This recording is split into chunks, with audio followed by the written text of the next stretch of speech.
everyone! So ayan, this is it. Ito na guys, ito na yung video na pinangako ko sa inyo na sabi ko ay magbibigay ako ng video kung paano ko ginagawa yung aking creamy milk para dun sa aking halo-halo. Sorry dun sa mga nag-PPM. Napakadami po talaga nag-PPM sa akin. Sa nag-comment dun sa video na in-upload ko sa creamy milk na ginawa ko.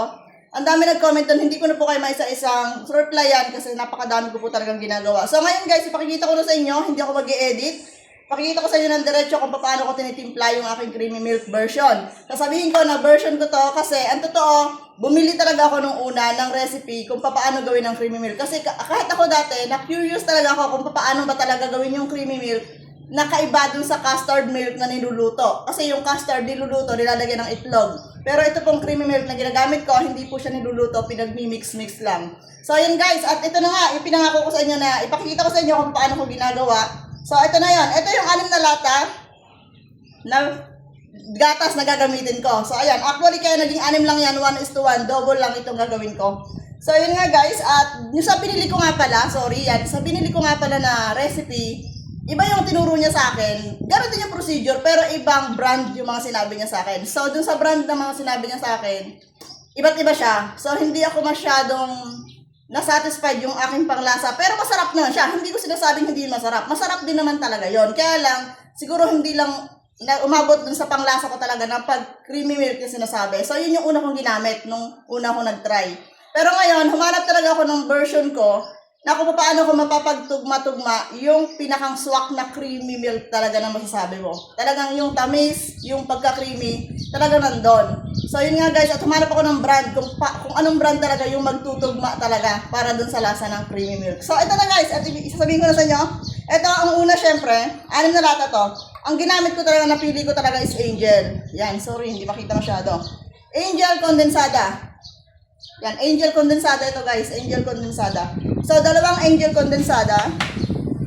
Then, 2 Angel ulit na Creme Densada.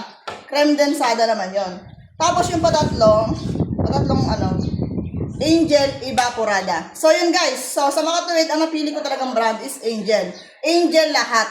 Kasi yung nabili ko na recipe, sabihin ko nga sa inyo, iba-ibang brand yung sinabi niya sa akin. So, hindi ako masyadong, masarap siya, pero hindi talaga ako masyadong nasiyahan. Ayun, hindi ako masyadong nasiyahan. Pero masarap siya. Hindi ko sinasabi, hindi ko sinisiraan na hindi yun masarap. Masarap din yun. Kaya lang, dun nga, sa version ko, ayun, kung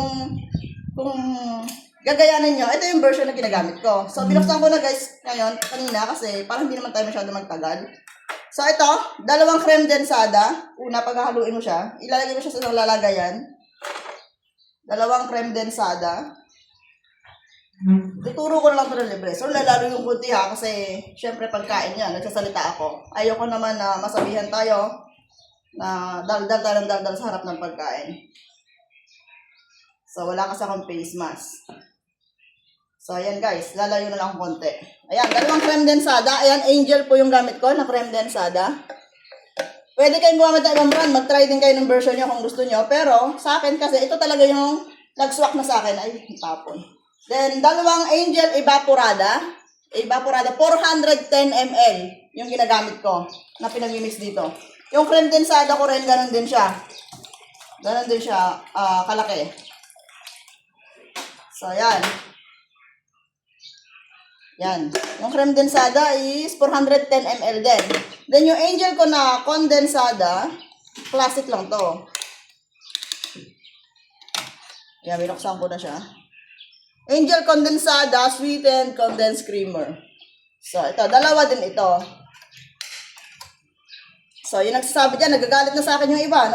Nag-PM pa na nagagalit. Madamot daw mag-share ng recipe ko. So, hindi guys, sa damot yun. Nagkataon lang talaga na sobrang busy ko nitong mga nakaraang araw. At ako din naman lahat ang nagluluto ng mga ginagamit ko sa aking halo-halo. At sinasabi pa ng iba na siguro daw ay nagpapabayad ako ng recipe. Hindi po ako nagbebenta. Pero ang totoo, nung una, bumili talaga ako. Kasi gusto ko rin matutunan. Pero ngayon naman, kaya ko naman i-share siya sa inyo nang hindi naman ako nagpapabayad. So, nasa inyo na lang yon kung kayo ay maniniwala sa aking ginagawa. Joke lang. So, ito nga guys. Yan. Ito nga yun guys. Ito talaga yon. Ito yung ginagamit ko. Puro Angel talaga guys yung napili ko.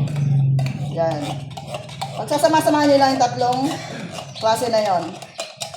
Angel Evap, Angel Condense, at Angel Creme Densada.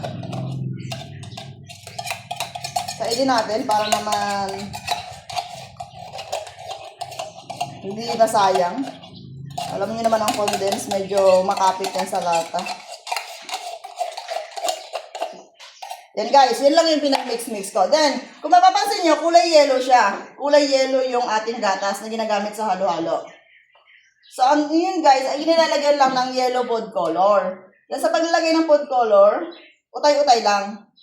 Hanggang sa makuha nyo yung kulay na gusto nyo. Tapos halu-haluin nyo lang talaga para matunaw lahat yung food color na ilalagay nyo. Sa food color naman, wala namang brand yan. Bahala na kayo kung anong gusto nyong brand ng food color. Basta, kulay yellow. Yan. Halu-haluin nyo lang para habang hinahalo nyo, matutunaw yung food color. Makita nyo yung kulay. Hanggang sa ma-stop na yung kulay na bet nyo. Kung ganun kulay ang gusto nyo. Hindi tama na yung paglalagay. So, ganun lang talaga yun guys. Ganun lang ginagawa yung creamy milk.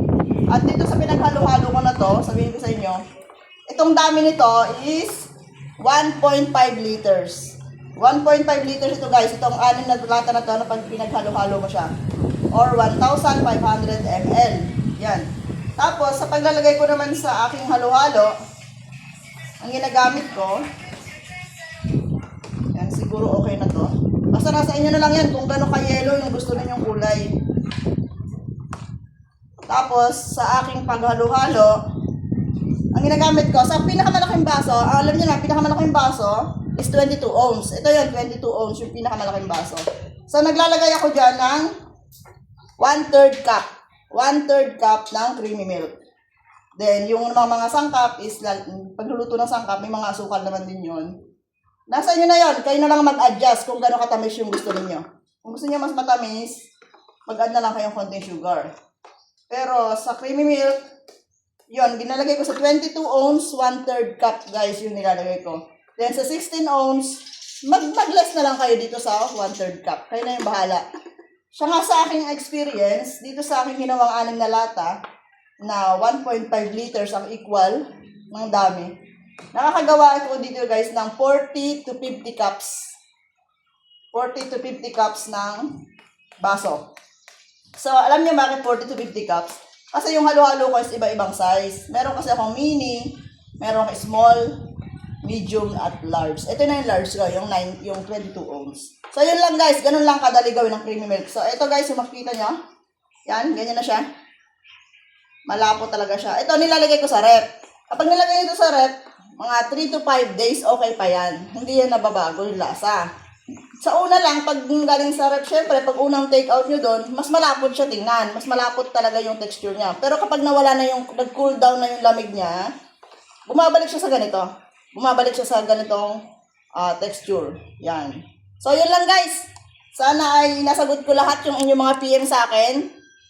Sana nasagot ko lahat yung inyong mga tanong kung paano gawin yung creamy milk. So, ganun lang talaga guys. Yun lang talaga yung ginagamit ko. So, maraming salamat and kung gusto nyo na makatulong kayo sa akin, paki-share and like na lang yung video ko. Maraming salamat. Bye!